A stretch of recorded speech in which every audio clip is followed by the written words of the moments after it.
La machine de propagande de Vladimir Poutine est officiellement en chute libre, exactement 4 ans après le début d'une guerre qui était censée durer 3 jours. Les pertes catastrophiques de troupes ont finalement brisé le récit du Kremlin. Et maintenant, la télévision d'État russe discute ouvertement de l'impensable, perdre cette guerre. Cherchant désespérément à dissimuler la boucherie, le régime réécrit frénétiquement l'histoire avec de nouvelles excuses farfelues pour l'invasion. Pendant ce temps, les commandants militaires torturent leurs recrues, allant jusqu'à les amputer pour les forcer à des assauts suicidaires. La réalité de ce désastre qui dure depuis 4 ans rattrape enfin Moscou, et Poutine est terrorisé. Maintenant, avant de voir comment la Russie essaie de réécrire l'histoire de cette invasion, regardons d'abord pourquoi la télévision russe parle désormais ouvertement de la possibilité de perdre cette guerre. Écoutez attentivement cet extrait. C'est une période difficile de notre histoire. C'est une guerre sacrée.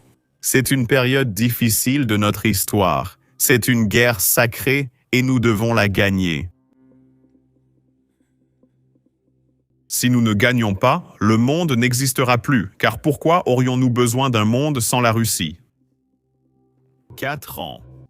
Et la guerre continuera aussi longtemps que nécessaire jusqu'à ce que nous atteignions les objectifs formulés et fixés par notre commandant suprême, Vladimir Vladimirovitch Poutine. Le commandant en chef, Vladimir Vladimirovitch Poutine.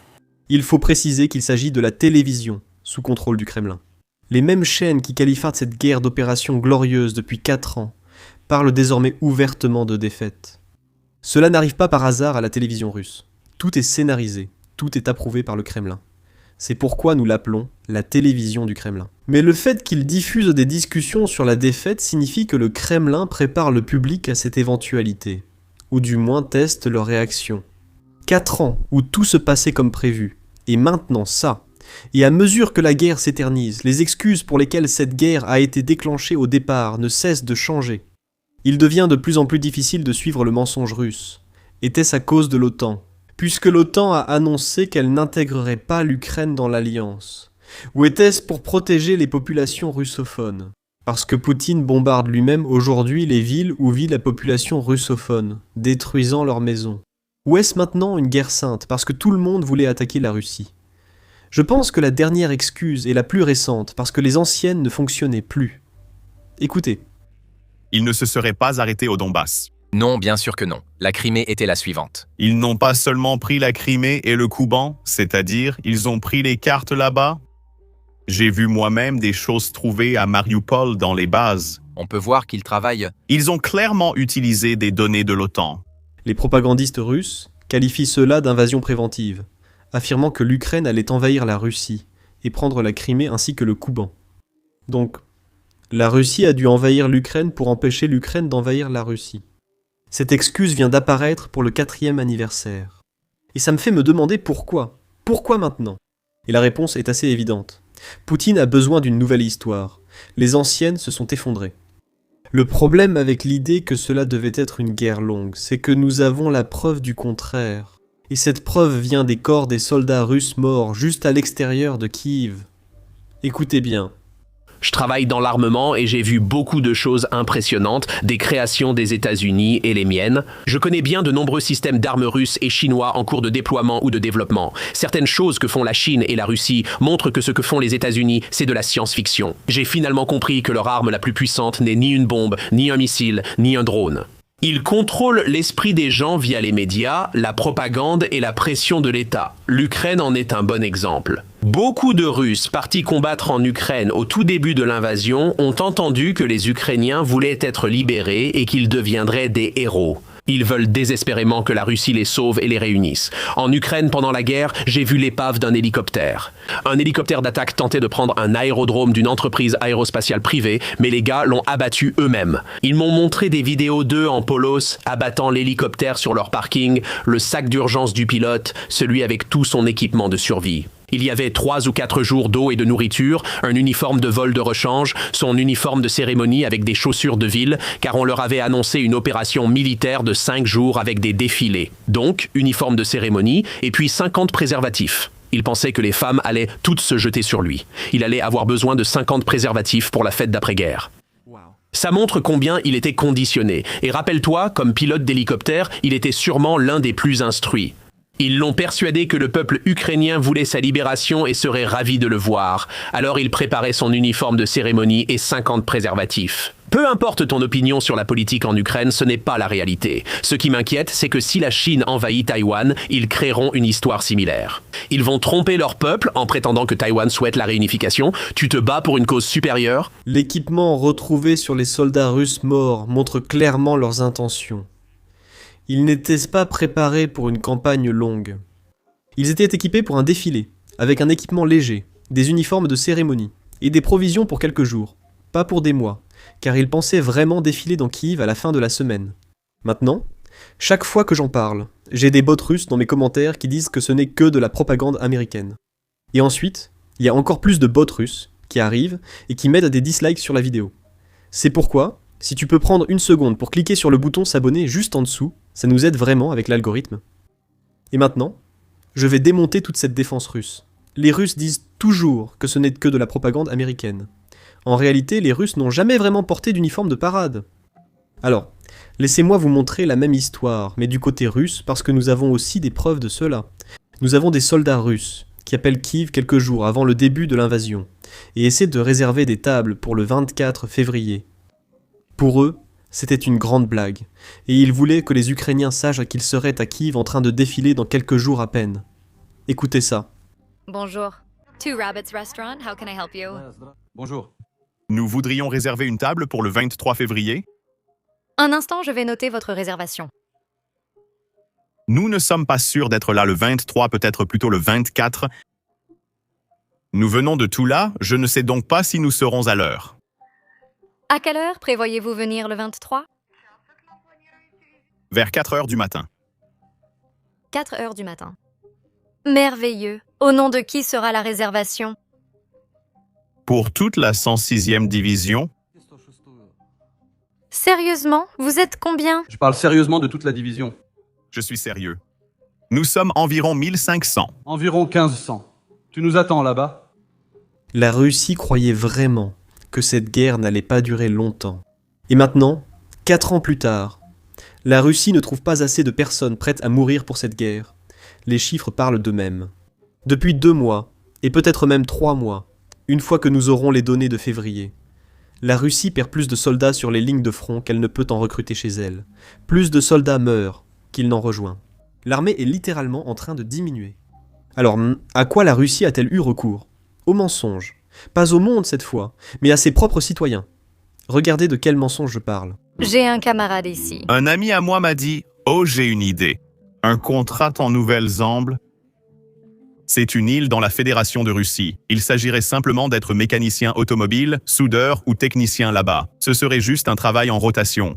Le contrat a été signé avec le ministère de la Défense. Pas d'intermédiaire. Au départ, ils ont promis 150 000 roubles à la signature et 300 000 de la République des Comis plus 60 000 par mois pendant 1 an. Nous sommes montés dans le train pour Saint-Pétersbourg.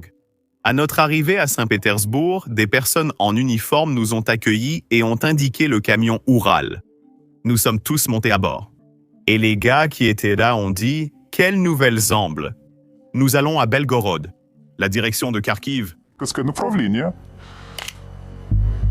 Nous avons tous été surpris, bien sûr. Très surpris. Presque tout le monde a accepté la situation en pensant que peut-être nous serions techniciens là-bas. Nous serions techniciens. Nous avons été désignés et emmenés à...